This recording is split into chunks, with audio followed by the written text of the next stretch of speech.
Welcome to the All Sorts Podcast, the show where we take a deep dive into a sea of knowledge and resurface with a precious strand of understanding, just for you. And today, we're going to tackle a concept that's as old as commerce itself, yet it still sparks debates, in every boardroom and startup garage. That's first mover advantage. Oh, yeah. It's a tantalizing idea, isn't it? The thought of being the first one, to carve out a space in a market before anyone else, reaping those rewards of being the first to plant your flag. Right. Is it a guaranteed path to success, or is it just a seductive myth? And that is exactly what we are here to untangle today. We've got decades of research, from empirical studies to real-world case studies all laid out on the table, ready for dissection. I love it. So when we talk about first mover advantage, what are we really talking about? It's more than just being the first one out the gate, right? Absolutely. It's not about a fleeting moment of glory. It's about establishing a lasting advantage. Think about building a fortress around your market position, one that's not easily breached by competitors. Okay, so it's about creating a defensible position, not just a temporary lead. But some of the research we've got here actually argues that first mover advantage is a myth. How do we reconcile that with all the hype? Well, you've hit on a crucial point. The research itself is a bit of a battlefield, with some studies, championing the benefits of being first, while others point to, the potential pitfalls. Right. That's why we're diving deep today to sift through the evidence and help you understand the nuances, the conditions, the crucial whens and whys of first mover advantage. So let's get down to the nitty-gritty. What are some of the mechanisms that can actually give a first mover, a real sustainable advantage? One powerful lever is technological leadership. Think about companies that are first to develop a breakthrough technology, maybe even securing those, crucial patents early on. Yeah. That can give them a head start that's incredibly difficult to overcome. So it's like having the secret recipe or the blueprint to a revolutionary machine. Right. Something that gives you an edge right out of the gate. Exactly. And one of our sources, a paper titled First Mover Advantages, highlights the classic example of Xerox. Their early dominance in photocopying technology was largely fueled by their patents. These patents essentially handed them a monopoly, allowing them to shape the market on their terms. Makes total sense. But what about those companies that don't necessarily have a technological edge? Are there other ways to secure that first mover advantage? Absolutely. Another powerful mechanism is the preemption of scarce assets. This is all about securing those critical resources before anyone else can get their hands on them. Okay, so we're talking about controlling the playing field itself. Exactly. Think prime real estate, top talent, crucial supplier relationships, even control over specific raw materials. By locking these up early on, first movers can create a landscape that's incredibly difficult for competitors to navigate. It's like setting up shop in the only oasis in the desert, or having a monopoly on the only bridge across a river. Right. You're in a powerful position. Exactly. That same paper gives a fantastic example from the American Tobacco Company. They managed to dominate the early cigarette market by strategically acquiring control of scarce assets like curing barns and domestic leaf tobacco.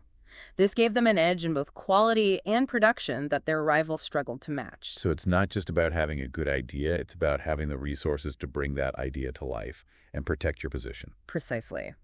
And another key element is creating buyer switching costs.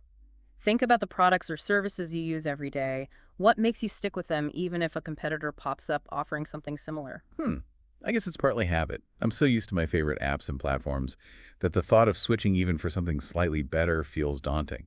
Exactly. And that's the power of switching costs. They can be practical, like software compatibility issues, or psychological, like strong brand loyalty. The longer a customer is with you, the harder it is to convince them to start over with someone else. It makes sense. So a first mover has this incredible opportunity to establish themselves as the default, the go-to choice, in the minds of consumers. Absolutely. And one of our sources, First Mover Disadvantages, points out that even something as subtle as brand familiarity can play a huge role. Think about it. We're often drawn to what we recognize, even if it's just a logo or a color scheme. Right. That familiarity breeds trust and reduces the perceived risk of trying something new. It's like sticking with that familiar coffee shop on the corner. Even if a new place opens up across the street with flashier decor and a fancier menu, you know what you're getting with the familiar one, and that comfort has value. That's a great analogy. Yeah. And for first movers, that early familiarity can translate into a powerful advantage. Okay, so we've got technological leadership, resource control, and switching costs. These sound like pretty solid pillars for building a first-mover advantage. They certainly can be, but that same source, first mover disadvantages, throws in a fascinating twist. Okay. It argues that a company's own resources and capabilities can actually dictate the best time to enter a market. Hold on. Are you saying that being first isn't always the best strategy? Mm-hmm. That sometimes it's better to hang back? Exactly. Think about it. Different companies have different strengths. Some are powerhouses in new product development, while others excel in marketing or manufacturing. It's all about playing to your strengths and recognizing that sometimes the best time to enter a market might not be right at the beginning. So it's a more nuanced game than just a race to be first. Absolutely. This source cites research that supports this idea. A 1991 study found that market pioneering was often a deliberate choice driven by a company's internal strengths and weaknesses rather than a blind pursuit of being first. So it's about being strategic, not just impulsive. Yeah. And the research actually backs that up. Exactly. Another study from that same year found that companies with large existing customer bases were more likely to enter new markets later than those with smaller bases. Why would that be? Wouldn't a big customer base give you a huge advantage in a new market? It's about protecting what you've already built. Right. Those larger brands have more to lose if a new product or market venture flops. It's a calculated risk assessment. They're often willing to wait and let someone else test the waters before making their move. So that suggests a level of strategic thinking that goes beyond just, being bold and grabbing the first mover spot. Right. So we're starting to see that this first mover advantage isn't a simple concept. It's a complex interplay of timing, resources, capabilities, and even risk tolerance. You're picking up on the key takeaway here. Right. First mover advantage isn't a guarantee. It's a strategic tool that needs to be wielded with care and understanding. Okay, so far we've mostly been singing the praises of being first. Right. But earlier you mentioned some potential downsides. What are some of the challenges that first movers face? What are the traps they need to avoid? One major challenge is something called the free rider effect. Later entrants can often learn from the mistakes and investments of the first mover. They get to piggyback on the pioneering work without having to shoulder the same burdens. Oh, so it's like the first mover paves the road, and then everyone else gets to cruise along it without having to do any of the heavy lifting. That's a great way to put it. It can be incredibly frustrating for first movers to see others capitalize on their efforts without having to invest the same time, money, and resources. And this effect is especially pronounced in industries where technology is evolving rapidly. Ah, I see. So a later entrant might be able to skip ahead using newer technology while the first mover is stuck with their initial, now outdated systems. Precisely. And another pitfall is what some researchers call incumbent inertia. It's the tendency for companies, especially successful ones, to become comfortable with their position and resistant to change. So they get complacent resting on their laurels and forget to keep innovating. That's one way to look at it. This inertia can manifest in different ways, clinging to outdated technologies, failing to adapt to shifting customer preferences, or being slow to respond to competitive threats. It's the classic story of the once mighty giant who fails to see the winds of change. Okay, so the lesson here is that being first isn't a guarantee of long-term success. You've got to stay agile, keep innovating, and never underestimate the power of those hungry competitors snapping at your heels. Well said. And that brings us to a crucial question. When does first mover advantage really matter most? What are the situations where being first can truly make or break a company? Yeah, that's the million-dollar question, isn't it? After all this back and forth, are there any clear-cut answers? The truth is it's a nuanced landscape. There are no easy formulas. But one factor that consistently stands out is the pace of technological change. Right. We talked about how rapid change can erode a first mover's advantage if they're not constantly innovating. Exactly. In those fast-paced industries, the ability to adapt, evolve, and even cannibalize your own products becomes crucial. It's less about being the first to arrive and more about being the one who can best navigate the rapids of change. So if you're in a slow-moving industry, like, say, manufacturing bricks, being first might give you a long-lasting advantage. But if you're in the tech world where things change at lightning speed, being first is just the starting line of a much longer race. That's a great way to put it. Another key factor is the nature of the product or service itself. If it's something with high switching costs or the potential to become an industry standard, the benefits of being first can be enormous. Okay, so if you can create something that people get locked into or that becomes the default choice for everyone being first, gives you a huge leg up. Exactly. And finally, we can't forget about the capabilities of the company itself. It's not enough to simply be first. You need to have the resources, the skills, and the strategic vision to capitalize on that early advantage. So you need to be able to play the hand you've been dealt, not just rely on the luck of being first to the table. That's a fantastic way to frame it. It's about understanding your strengths, your weaknesses, and the unique dynamics of the market you're entering.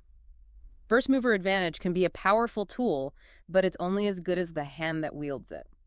Okay, so we've covered a lot of ground here, from the mechanics of first mover advantage to the potential pitfalls and the crucial factors that influence its success.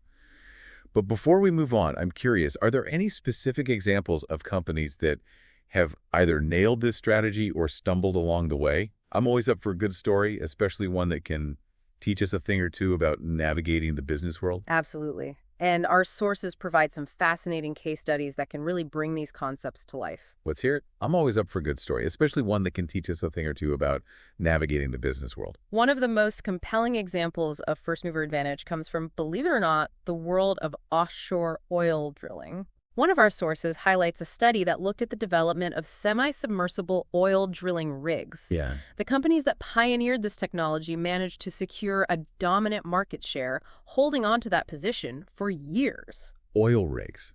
That's not exactly the first industry that pops into my mind when I think of innovation. Right. What was it about those early rig companies that allowed them to carve out such a strong position? The researchers attributed their success to two key factors, both of which we've discussed already: preempting prime drilling sites and establishing high buyer switching costs. So it was a combination of resource control and creating those, sticky customer relationships. Exactly. By securing the most desirable drilling locations and making it difficult for customers to switch to competitors, those early rig companies built a fortress around their market position. It's a classic example of how first mover advantage can play out in even the most unexpected industries. That's fascinating. It really highlights how those core principles can apply across such diverse sectors.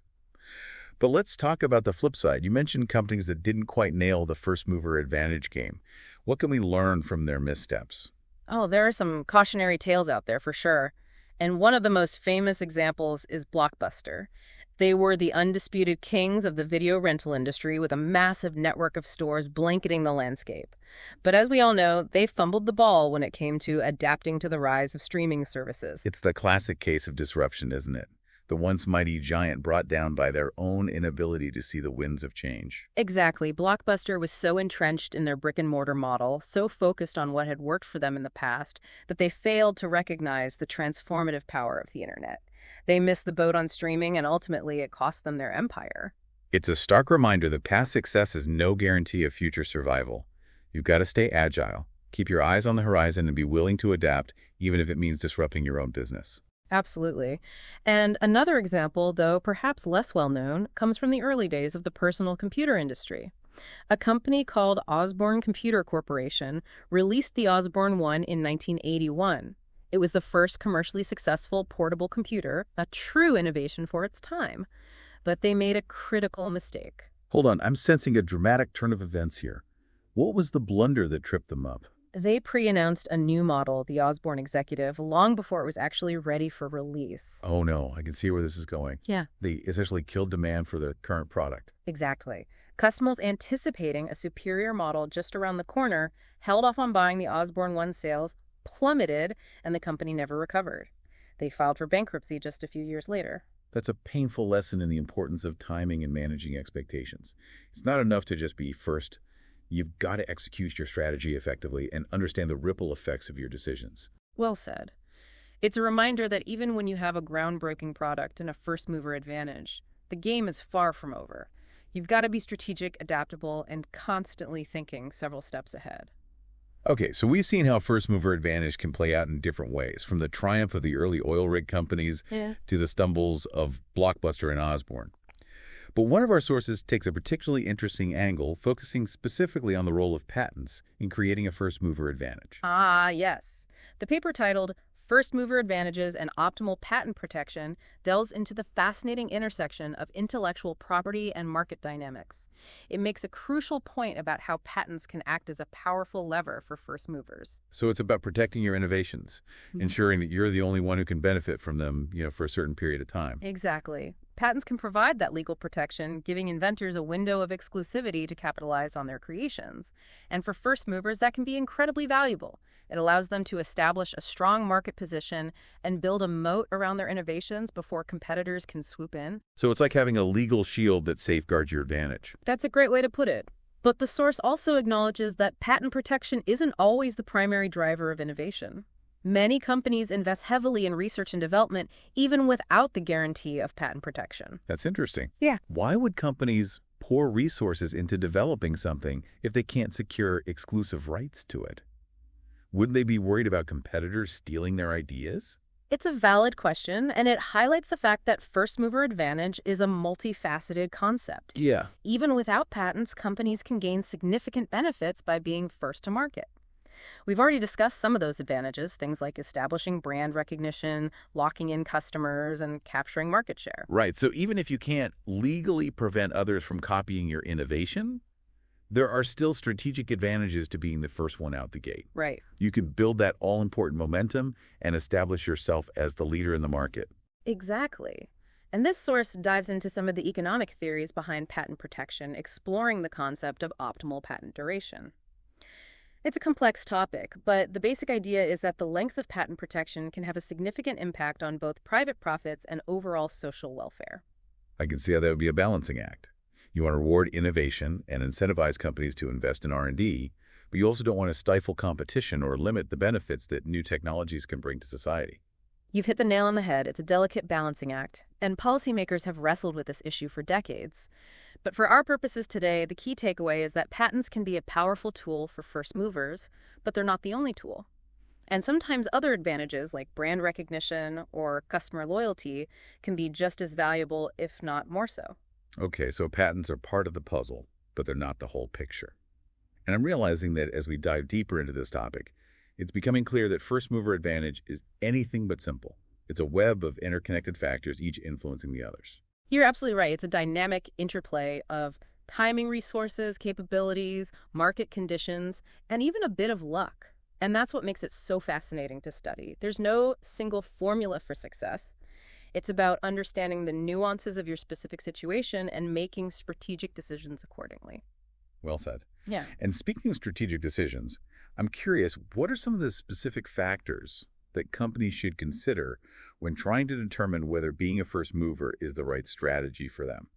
What are the key questions they should be asking themselves? That's a great question. And our sources provide some valuable insights into the strategic considerations that companies should weigh when contemplating a first mover approach. Let's break it down. What are some of the key questions that companies should be asking themselves when evaluating whether to embrace a first mover advantage strategy? First and foremost, they need to assess the nature of the market they're entering. Is it a nascent market with plenty of room for growth, or is it already crowded with established players? The dynamics of first-mover advantage can play out very differently depending on the competitive landscape. Right, so if you're entering a wide-open market, being first might give you a significant head start. But if you're trying to elbow your way into an already crowded space, the challenges might be much greater. Exactly. And they also need to consider the pace of technological change within their industry. If innovation is happening at a breakneck speed, being first might be a fleeting advantage. The ability to adapt and evolve quickly will be paramount. So it's back to that idea of being agile and constantly innovating. If you're in a fast-paced industry, you can't afford to rest on your laurels, even if you're the first one out the gate. Precisely. And they need to carefully evaluate the nature of their product or service. Does it have the potential to become an industry standard? Can they create high switching costs that make it difficult for customers to defect to competitors? So it's about understanding the inherent stickiness of their offering. If they can create something that becomes indispensable, or at least very difficult to replace, that first mover advantage can be incredibly powerful. Exactly. And finally, and perhaps most importantly, they need to honestly assess their own company's capabilities. Do they have the resources, the talent, the technological prowess, and the strategic vision to capitalize on a first-mover position? Right. It's not enough to just be... First, you need to be able to play the hand you've been dealt, execute your strategy effectively, and navigate the inevitable challenges that will arise. Well said. It's about recognizing that first mover advantage is not a guarantee of success. It's an opportunity, a potential springboard, but it requires careful planning, smart execution, and a willingness to adapt along the way. Okay, so we've established that first mover advantage is a complex and nuanced concept. Mhm. But are there any specific examples beyond the ones we've already discussed that can really illustrate these principles in action? I'm always a sucker for a good story, especially one that can teach us a thing or two about navigating the business world. Oh, absolutely. And our sources provide some fascinating case studies that can shed further light on these dynamics. For example, one study looked at the history of 7 cigarette submarkets that emerged between 1913 and 1958. It found that the pioneering brands in each of these submarkets managed to maintain a significant market share even decades later, despite the fact that there was very little price competition within the industry. Cigarettes. That's an interesting one. I wouldn't necessarily think of that as an industry where first mover advantage would be so dominant. It might seem counterintuitive, but the findings are quite revealing. The researchers speculate that these enduring advantages stemmed from factors like brand loyalty habit formation, or perhaps even the challenges of breaking into an established market. Ah. So once those early brands established themselves, they became deeply ingrained in the habits and preferences of consumers. It's Yeah. like that old saying, old habits die hard. Exactly. And this example highlights a key takeaway from our deep dive. First mover advantage is not just about being first, it's about creating value-building relationships and establishing a lasting position in the market. It's about becoming part of the fabric of consumer behavior, not just a fleeting presence. Precisely. And another compelling example comes from the world of financial innovation. A study that looked at 58 financial products found something quite surprising. The investment banks that pioneered these products actually didn't charge premium prices during their initial period of market dominance. Really? You'd think they would want to capitalize on that unique position and maximize their profits. That's what makes this study so intriguing. Instead of focusing on short-term gains, these banks seem to prioritize long-term market share. They understood that by offering competitive pricing and attracting a broad customer base, they could solidify their position and create lasting value. So it was a long game strategy. They were willing to forego immediate profits in exchange for building a dominant market presence that would pay off down the road. Exactly. And the study found that this approach ultimately proved successful. Those pioneering banks achieved higher long-run market share and enjoyed a greater influx of new customers compared to later entrants. That's a powerful testament to the benefits of strategic thinking and a long-term perspective. Sometimes playing the slow and steady game can be more rewarding than chasing immediate gratification. Absolutely. And it highlights the importance of understanding the dynamics of your particular market. Sometimes a patient and calculated approach can be more effective than a bold and hasty one. These are some fantastic examples. Yeah. But I'm wondering, are there any areas where the research on first mover advantage falls short? Are there any lingering questions or unexplored avenues that we should be aware of? That's a great question. And it's important to acknowledge that research is an ongoing process. There are always new questions to ask, new perspectives to consider, and new insights to uncover. One area that deserves further exploration is the interplay between first mover advantage and different types of innovation. Okay, so we're talking about the relationship between being first and the nature of the innovation itself. Does it matter if the innovation is incremental or radical product-based or process-based? Exactly. Those are nuances that could shed further light on the dynamics at play. For example, does a groundbreaking invention have a different first mover advantage trajectory than a slight improvement to an existing product? Right. Are the challenges and opportunities different if you're creating a whole new category Right. versus simply iterating on something that already exists? Precisely. And another area ripe for further research is the impact of industry structure on first mover advantage. Do the dynamics differ in highly concentrated industries versus those with more fragmented competition? How does the presence of dominant players influence the strategies of both first movers and later entrants? So it's about understanding the ecosystem in which innovation occurs. Yep. Does a lone pioneer face different challenges than a company entering a crowded marketplace? Exactly. And finally, there's the fascinating question of how globalization and the rise of digital technologies are reshaping the landscape of first mover advantage. Are traditional advantages becoming less relevant in a hyper-connected world where information spreads rapidly and barriers to entry are lower? That's a big one. Does the internet level the playing field, or does it create new opportunities for first movers to establish global dominance? These are all questions that will continue to fascinate researchers and practitioners alike as the business world continues to evolve at an ever-accelerating pace. It sounds like the study of first mover advantage is a journey that's far from over. There's always more to learn, more to explore, and more to understand about this complex and dynamic phenomena. Well said. And that's the beauty of it, isn't it? The quest for knowledge is an ongoing adventure, and with each new discovery, we gain a deeper understanding of the forces that shape the world around us. Absolutely. And on that note, I think we've covered a remarkable amount of ground in this deep dive. We've explored the mechanics of first mover advantage, examined the potential benefits and pitfalls, delved into real-world examples, and even touched on the ethical considerations that come into play. We've certainly covered a lot of territory, and I hope our listeners have found this exploration as enlightening and thought-provoking as we have. I'm sure they have. And if this deep dive has sparked their curiosity and left them craving more mind-expanding adventures, I encourage them to join our ever-growing community of knowledge seekers. Indeed. Subscribe to the All Sorts podcast on YouTube, where we embark on new expeditions every week, delving into a diverse array of topics that are sure to ignite your imagination and expand your horizons. It's like having a backstage pass to the world's most fascinating library, with new discoveries waiting around every corner. And for those who want to stay connected between episodes, join the conversation on X, Instagram, and Threads. We're at All Sorts Podcasts on all those platforms. We share bite-sized wisdom, engage in lively discussions, and give you a glimpse into the behind-the-scenes magic of our knowledge-weaving process. We love connecting with our listeners and building a community of curious minds who are passionate about exploring the world of ideas. So until our next deep dive adventure, keep those minds curious, keep exploring, and never stop asking questions. From all of us here at the All Sorts Podcast, thank you for joining us on this intellectual voyage. We'll see you on the next episode.